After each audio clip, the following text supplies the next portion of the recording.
Yo, what is up sa inyong lahat dyan, guys? Ngayong gabi, gabi na yata ngayon, ano? Hindi ko alam kung anong oras na eh. Ayan, gabi na nga. So, eto, meron tayong parcel dito ulit. Yan, oh. Ito yung bubuksan natin ngayon. Kaya hindi na natin patatagalin yan. Bubuksan na agad natin yan at baka buksan pa ng iba. Let's go! At eto na nga, guys, no? Yung ating parcel, ayan. Gaya pa rin ng dati. Dito lang tayo sa sahig. Yan, sahig-sahig lang muna tayo. So, nasa pouch siya na kulay orange at meron na naman siyang fragile sticker. Yan, nung nakaraan na in-unbox natin, merong ganito. So, alam nyo na ibig sabihin yan. Sa mga parcel na may ganito, alam nyo na kung ano yan. So, ito na. Bubuksan na natin siya. Dahil manipis lang naman siya, gamitan natin ng kamay. So, yan na. Then, nasa box siya ulit. Yan. Square na box o rectangle na box. Ayos na ayos yung pagkakasil. Diba? Hindi naman masyadong na-deform yung box. At syempre, bubuksan na agad natin yan. Dito na lang sa gilid na to.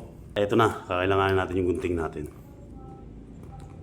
Okay, yun. Kaso mapurol. Ayaw. Nawala kasi yung ano, hindi ko makita na naman yung isa kong gunting tsaka yung kutsilyo ko na maliit. Ano ba yan? Lagi na lang nawawala yun sa peeling ko eh. Diba? Sana all, ano?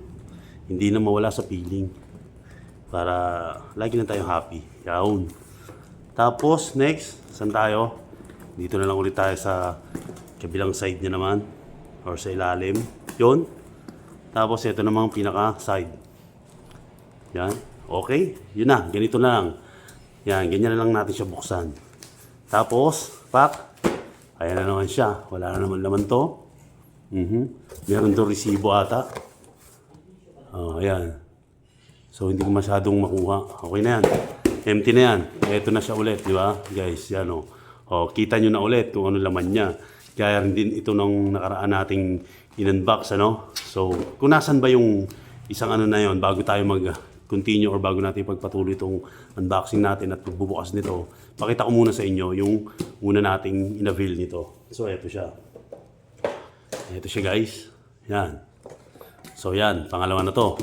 Ito siya at hindi ko na naipakita kung paano i-assemble kasi nakakahilo. O ang sakit sa ulo, matatagalan tayo kapag pinakita ko pa sa inyo kung paano. Kaya ito na siya. Buo na siya. So, ayan na siya. So, paano nga ba ito umaandar? Yan, pakita ko muna sa inyo. Di ba? Ngayon, papaandarin natin. Pero medyo mahina na yung battery na spare ko rito o yung natitira kong battery dito. So, ito yung pinakalock niya. Ito yung pinakatakip niya. Dito natin ilalagay yung battery. Dito sa box natin, meron tayo ditong battery, dalawa. Ang battery nito, ever ready na AA. Ever ready, baka naman. So, ayan, lagyan na natin dyan. Tapos yung isang battery niya. Yan. Tapos, baliktad. Salpak lang natin. Yan. Tapos silak natin. And then, ang gagawin natin, takpan natin para pogi siyang tignan, di ba? Yan. Tapos, ito ngayon, ilalak na natin gamit ito. Yan. Okay, yan na. Tapos, yan. Nakalak na siya. So, okay na siya ulit. Ayan, again, medyo mahina na yung battery natin. Pero ito siya, patatakbuhin na natin siya. Dito sa ilalim yung switch niyan. Ayan, yung switch. Yan, sana nakikita nyo. Yan. Tapos yan. Okay na. Naririnig nyo naman siguro at nakikita nyo na ngayon na umaandar siya. So, isi-switch off natin siya. Pakita ko sa inyo para makita nyo na hihinto yung gulong. Di ba? So, di ba? Ang ganda. Ang solid. Isa pa. Wala lang tayong racetrack nito eh. Pag may racetrack tayo, mas magandang may papakita ko sa inyo. Saka na, bibili tayo ng racetrack pero hindi pa ngayon. So, yan muna ha. Tapos, i-unbox na natin yung isa natin. Okay? Itabi muna natin ito sa isang tabi. Yan, ito muna tayo. So, ito na yung isa natin. Kasi yung gunting natin, buksan na natin yan. Para matapos na agad tayo rito. Kasi inaantok na ako. Yan. Bilang side. Okay. Yan. Waratin na natin yan. Kasi hindi naman ang punta niyan. Okay? Yan. Ito hindi ko rin alam kung may papakita ko sa inyo yung pag-assemble nito kasi yun nga, doon sa una, nahilu-hilo ako. Ito yung resibo. ng pinagbilan natin sa Brickyard. Shoutout po sa inyo and thank you. Napaka-solid ng product nyo. Talaga namang pang kolektor. Yan. Ito mga ganito may reason ako kung bakit ako bumili nito. Sa kanya na malalaman yun. Soon. Yan. So nakatape pa siya. Magkabilaan. At ang pangalan nito ay yan Great Magnum R. So yan. Buksan na natin yan. Nasaan na naman yung gunting ko? Huwag kang aalis dito sa tabi ko. Diba? Ikaw na nga lang yung kapiling ko Kaya gumaganon pa. Uy, hala, ayaw. Teka, dito tayo sa isang side. Isang pala. Kasi ayaw niya Hala, ayaw niya. Ayaw. Oh, medyo natatagalan tayo ngayon dito. Kasi ayaw niya. Dito nga sa kabila.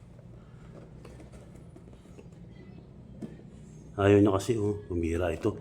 Ayaw pa makisama. Yon, pinapahiya mo pa ako Huwag kang ganyan.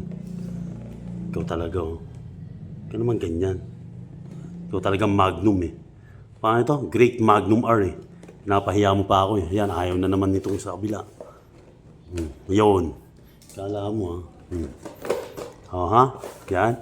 Great Magnum R.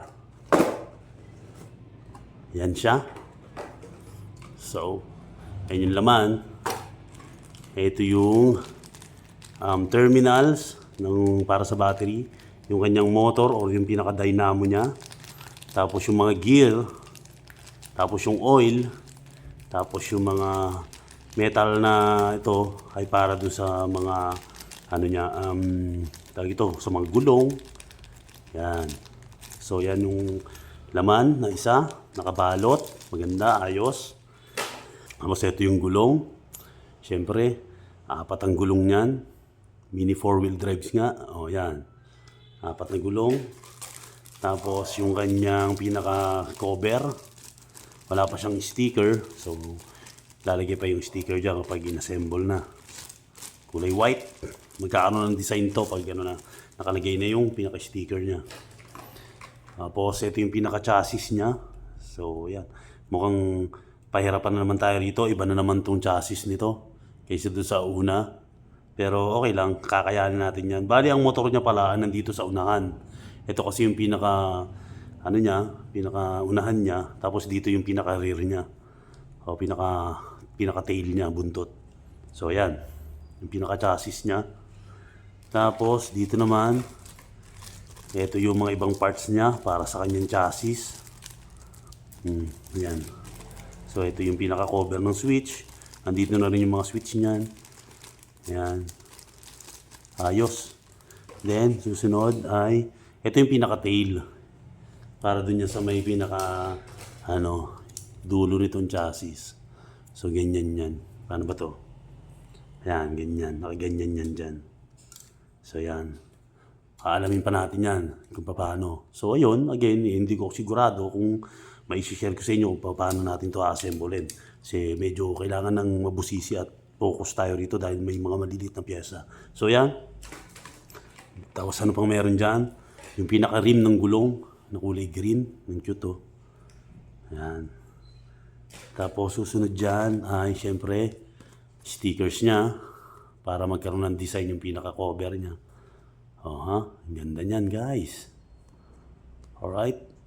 Yan yung pinaka-stickers. Tapos dito, pwede mo siya lagyan ng pangalan. Ididikit mo ngayon dun sa pinaka-ilalim ng chassis para alam mo sa'yo yan. Okay, next. Ito yung pinaka-manual guide niya sa pag-assemble. Kaya alam ko yan dahil yung nga sa isa. Yan siya, instruction yan para sa pag-assemble niyan. So, saka na yan. Tapos, ang susunod dyan ay another. Ito. Uy, ang ganda nito Di ba?